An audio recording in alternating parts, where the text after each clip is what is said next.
मुद्दा यह है दोस्तों कि मैथ और रीजनिंग को किस तरीके से इन 2 महीनों में पढ़ा जाए, क्योंकि हमने ये तो देख लिया कि मैथ और रीजनिंग जो है वो अगर एक सेक्शन बढ़ेगा तो दूसरा घटेगा, ये तय है।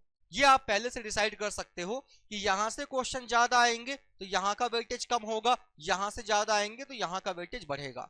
और ये दो ऐसे सेक्शन है, मैं पहले इन्हीं पे चर्चा क्यों कर रहा हूं, ये दो ऐसे सेक्शन है जो आपके सीसैट एग्जाम को क्वालिफाई करा देंगे। आप कहोगे सर कॉम्प्रहेंशन, कॉम्प्रहेंशन भी है, लेकिन कॉम्प्रहेंशन की जो कहानी है वो अभी मैं आपको बताऊंगा थोड़ी देर बाद। पहले इन दोनों पर काम कर लिया जाए। कुछ सर्टेन टॉपिक्स हैं जो मैं आपको बता रहा हूं, जिन पे हम इन 2 महीनों में क्या करेंगे, काम करेंगे। इन 2 महीनों में अगर उन टॉपिक्स पे आपने मेरे साथ काम कर लिया, देन कोई दुनिया की ताकत आपका सीसैट क्रैक करने से आपको नहीं रोक सकती। पहले मैं वो टॉपिक आपको बताता हूं कि हमें पढ़ना क्या क्या है। सिलेबस तो बहुत ब्रॉड है, बट जितने टॉपिक बता दूंगा आपको केवल उतने ही टॉपिक पढ़ने हैं, इससे आगे आपको नहीं पढ़ना है। दोस्तों सबसे पहले तो आपको पूरी की पूरी मैथ की अगर मैं बात करूं तो मैथ के अंदर आपको पूरी की पूरी जो नंबर सिस्टम फैमिली है वो खत्म करनी, पूरी की पूरी नंबर सिस्टम फैमिली हमें पूरा का पूरा उड़ा के चलना है। नंबर सिस्टम फैमिली में आपके बहुत सारे टॉपिक आते हैं, जैसे एचसीएफ एंड एलसीएम, ये टॉपिक भी आपका यहीं पे आता है। इसी तरीके से आपका डेसिमल एंड फ्रैक्शन वाला जो टॉपिक है ये आपका यहीं पे आता है, डेसिमल एंड फ्रैक्शन, ये वाला टॉपिक भी आपका यहीं पे आता है। इसी तरीके से आपका जो सर्च इंडिसेस वाला पार्ट है ये भी आपका यहीं पे आता है, सर्च एंड इंडिसेस, ये भी आपको यहीं पे पढ़ना है, घातांक एवं करड़ी। साथ ही साथ हम सिंप्लीफिकेशन को साथ में लपेट लेंगे, सिंप्लीफिकेशन पे भी एक नजर आपको डाल लेना है। कुल मिला के नंबर सिस्टम की पूरी फैमिली जो है वो आपको यहाँ पे खत्म करनी है। ये एक इकलौता ऐसा टॉपिक है कि अगर ये टॉपिक आपने पढ़ लिया तो मेरे प्यारे भैया, मैं मिनिमम की बात कर रहा हूं, 10 क्वेश्चन मिनिमम आपके कहीं नहीं गए, मैं मिनिमम की बात कर रहा हूं। ये एक इकलौता ऐसा टॉपिक है जो आपके 10 क्वेश्चन आपको दे के जाएगा, पूरे पूरे 10, मतलब मैं मिनिमम की बात कर रहा हूं, वरना 2014 से अभी तक के शिफ्ट में ना जाने जितने भी पेपर आपके हुए, ना जाने कितने ऐसे पेपर हैं जहां 20 प्लस प्लस क्वेश्चन आपको देखने को मिले हैं नंबर सिस्टम से, इकलौते नंबर सिस्टम से। 20 क्वेश्चन केवल आ रहे हैं नंबर सिस्टम से, 21 क्वेश्चन केवल नंबर सिस्टम से आ रहे हैं। इतिहास का आज तक का यूपीएससी का जो सबसे टफेस्ट पेपर बना है वो बना है दोस्तों 2023 का, और उस 2023 के पेपर की अगर हम बात करें तो उस 2023 के पेपर में केवल 2 टॉपिक से क्वेश्चन पूछे गए थे, एक नंबर सिस्टम, दूसरा परम्यूटेशन कॉम्बिनेशन और प्रोबेबिलिटी। 35 से 40 क्वेश्चन आए थे उस पेपर में, लेकिन पूरी की पूरी मैथ में केवल 2 ही टाइप के क्वेश्चन थे, या तो परम्यूटेशन कॉम्बिनेशन प्रोबेबिलिटी मिल रहा है या फिर आपको नंबर सिस्टम देखने को मिल रहा है। तो नंबर सिस्टम बहुत इंपॉर्टेंट है। और अगर आप लास्ट ईयर 2024 का पेपर भी देखोगे तो लास्ट ईयर 2024 वाले पेपर में भी 12 से 13 क्वेश्चन अकेले किसके आए हैं, नंबर सिस्टम के, क्योंकि यहां पे एक सर्टेनिटी नहीं है, हर साल आंकड़ा कम ज्यादा हुआ करता है, लेकिन एक औसतन ये देखा गया है कि हर एक साल कम से कम 10 क्वेश्चन तो आपको नंबर सिस्टम के मिलते ही हैं, पढ़ना ही पढ़ना है। अब नंबर सिस्टम के अलावा जब हम अरिथमेटिक की बात करेंगे तो अरिथमेटिक की फैमिली में वो कौन कौन से टॉपिक हैं जो क्रीमी है, जो हमें उठाने होंगे और जहां से क्वेश्चन बनने की संभावना सबसे ज्यादा है, उस पर बात कर लेते हैं। तो दोस्तों अगर हम अरिथमेटिक की बात करें तो अरिथमेटिक के कुछ टॉपिक हैं जो मैं यहां पे मेंशन कर रहा हूं, उतने ही टॉपिक पढ़ने हैं, उसके अलावा एक्स्ट्रा आपको बिल्कुल भी नहीं जाना है। एक तो आपको देखो परसेंटेज पढ़ना बहुत जरूरी है। परसेंटेज पढ़ना इसलिए जरूरी है क्योंकि परसेंटेज से डायरेक्टली क्वेश्चन तो नहीं आता, लेकिन होता क्या है, परसेंटेज के कॉन्सेप्ट्स का इस्तेमाल बाकी के जो चैप्टर हैं उन पे बड़ा बढ़िया तरीके से होता है। दूसरा टॉपिक आपको दोस्तों प्रॉफिट लॉस पढ़ना है। जब आप परसेंटेज पढ़ लोगे ना तो परसेंटेज पढ़ने के बाद प्रॉफिट लॉस पढ़ना आपके लिए क्या होगा, काफी ज्यादा आसान हो जाएगा। तीसरा टॉपिक आपको जो पढ़ना है वो पढ़ना है दोस्तों एज। एज के साथ साथ एक टॉपिक और है मिक्सचर, और मिक्सचर के साथ साथ लास्ट ईयर पार्टनरशिप से क्वेश्चन देखने को मिला, और लास्ट ईयर ही नहीं पिछले 2023 के पेपर को अगर हम छोड़ दें तो भाई साहब पार्टनरशिप से एक एक क्वेश्चन देखने को मिल रहा है। पार्टनरशिप के साथ साथ आपको टाइम एंड वर्क से क्वेश्चन पक्का आएगा, हर साल पूछा जा रहा है, इस साल भी आएगा। टाइम एंड वर्क आपको पढ़ना है, और इसके अलावा आपको एसटीडी पढ़ना है, speed time and distance. Arithmetic में केवल और केवल इतने ही टॉपिक आपको पढ़ने हैं, इससे ज्यादा कुछ नहीं, इससे कम कुछ नहीं। इतने टॉपिक्स अगर आपने पढ़ लिए, गिनती के 1 2 3 4 5 6 7, बस इससे ज्यादा आपको कुछ नहीं करना।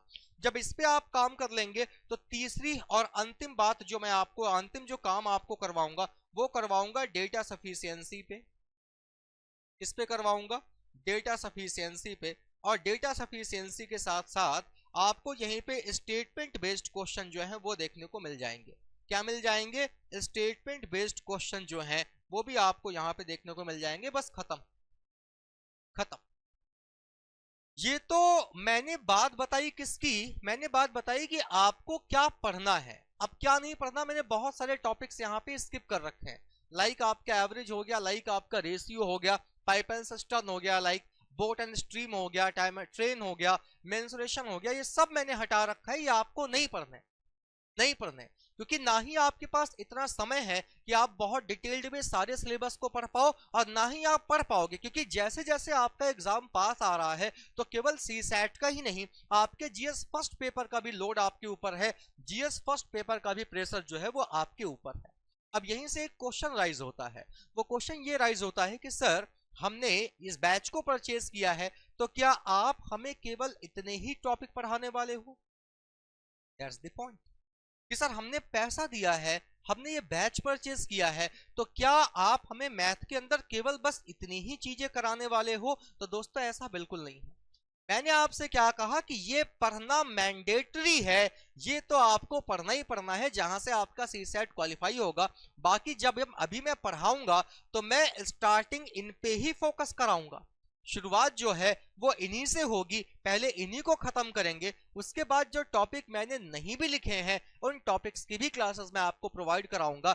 मैं ये जो टॉपिक्स आपको बता रहा हूं, these are the most important topics, आप ऐसे समझो। इस बात का मतलब ये बिल्कुल नहीं है कि इसके अलावा जो टॉपिक हमारे बचेंगे हम उनको कवर नहीं करने वाले, हम पढ़ेंगे सब कुछ, काम पूरे सिलेबस पे करेंगे, लेकिन बस बात वही है कि ये हमारा वो पार्ट है जिसके बिना आपका काम नहीं चलने वाला। रीजनिंग की अगर हम बात करेंगे, रीजनिंग का सिलेबस बहुत लिमिटेड है, बहुत छोटा है, और इस लिमिटेड सिलेबस से आप अच्छे खासे नंबर जो है वो निकाल सकते हो। क्या क्या पढ़ना है, ध्यान से मेरी बात को सुनिएगा। वो कौन से टॉपिक है? रीजनिंग का एक डेफिनेट पैटर्न है, एक सर्टेन पैटर्न है जो लगातार चलता चला आ रहा है। ये पैटर्न जो है ये आपका लगातार चलता चला आ रहा है, इसमें कोई बदलाव नहीं हो रहा है, ना ही होगा, क्योंकि यहाँ पे कुछ एक्स्ट्रा चैप्टर नहीं है, यहाँ पे कुछ एक्स्ट्रा टॉपिक्स नहीं है। सबसे पहले तो आपको इंग्लिश अल्फाबेटिकल ऑर्डर पे काम करना होगा। इंग्लिश अल्फाबेटिकल ऑर्डर से एक क्वेश्चन हर बार पूछा जाता है, हर बार। आज तक कोई पेपर ऐसा नहीं हुआ जहां इंग्लिश अल्फाबेटिकल ऑर्डर से आपका क्वेश्चन ना पूछा गया हो। इंग्लिश अल्फाबेटिकल ऑर्डर से ही जुड़ा हुआ एक और टॉपिक है आपका दोस्तों, that is coding. Coding decoding most important है, यहां से भी आपको क्वेश्चन देखने को मिलेगा ही मिलेगा। अब आप कहोगे सर कितने क्वेश्चन आएंगे, तो अगर मैं आपसे कहूं कि केवल इन दो टॉपिक्स को मिलाकर आपको 4 से 5 क्वेश्चन देखने को मिल जाएंगे, तो शायद आपको हैरानी होगी कि सर क्या मजाक कर रहे हो, 4 से 5 क्वेश्चन केवल इन दो टॉपिक से? तो मैं कोई मजाक नहीं कर रहा हूं, दिस इज रियलिटी, कि ये दो इकलौते ऐसे टॉपिक है जहां से आपको 4 से 5 क्वेश्चन देखने को मिल जाते हैं। इनके अलावा दोस्तों किन किन टॉपिक्स पे काम करना है, एक बहुत छोटा सा टॉपिक है दोस्तों, दैट इज क्लासिफिकेशन। और क्लासिफिकेशन जिसको आप हिंदी में वर्गीकरण बोलते हो, और क्लासिफिकेशन का ही सब्सिडरी जो है वो आपका एनालॉजी है। इन दोनों पे हमें काम करना होगा। इसके बाद दोस्तों ब्लड रिलेशन, जहां से आपको क्वेश्चन देखने को मिल भी सकता है, नहीं भी मिल सकता है। ये बता देता हूं, ब्लड रिलेशन से अगर क्वेश्चन आया तो डायरेक्शन से नहीं आएगा, और अगर डायरेक्शन से क्वेश्चन आया तो ब्लड रिलेशन से नहीं आएगा। लास्ट ईयर 2024 की बात करें, बैक टू बैक 2 क्वेश्चन आपको यहां से देखने को मिले, मतलब पूरे पेपर में एक साथ 2 क्वेश्चन दिए हैं, 2 के दोनों आपको डायरेक्शन से देखने को मिले। But examiner most of the cases में यहां से क्वेश्चन पूछता है तो यहां से नहीं पूछेगा, यहां से पूछेगा तो फिर आपका डायरेक्शन से नहीं पूछेगा। 5 टॉपिक तो ये हो गए। इसके अलावा दोस्तों आपको क्यूब पढ़ना है एक क्वेश्चन के लिए, आपको कैलेंडर पढ़ना है, 1 से 2 क्वेश्चन यहां से आते हैं, आपको क्लॉक पढ़ना है। क्यूब, कैलेंडर और क्लॉक ये आपको पढ़ना ही पढ़ना है। And one last thing, that is sitting arrangement. Sitting arrangement ये वो टॉपिक है जो आपके मोस्ट इंपॉर्टेंट की कैटेगरी में आएंगे। बाकी इसके अलावा भी हमारे पास बहुत ऐसी चीजें हैं पढ़ने को, जिनकी मैं आपको प्रैक्टिस कराऊंगा, जिनका मैं आपको अभ्यास कराऊंगा, आप बढ़िया तरीके से उनको भी पढ़ोगे। बट मैंने आपके सामने राइट नाउ जो टॉपिक लिखे हैं, ये वो टॉपिक्स हैं जिनको अगर आपने पढ़ लिया, इन पे अगर आपने समय दे लिया, तो दोस्त यकीन मानिए आपका जो काम है वो बहुत ज्यादा आसान हो जाएगा, बहुत ज्यादा आसान हो जाएगा। आसानी से आप क्या करोगे, अपने एग्जाम को क्रैक कर पाओगे।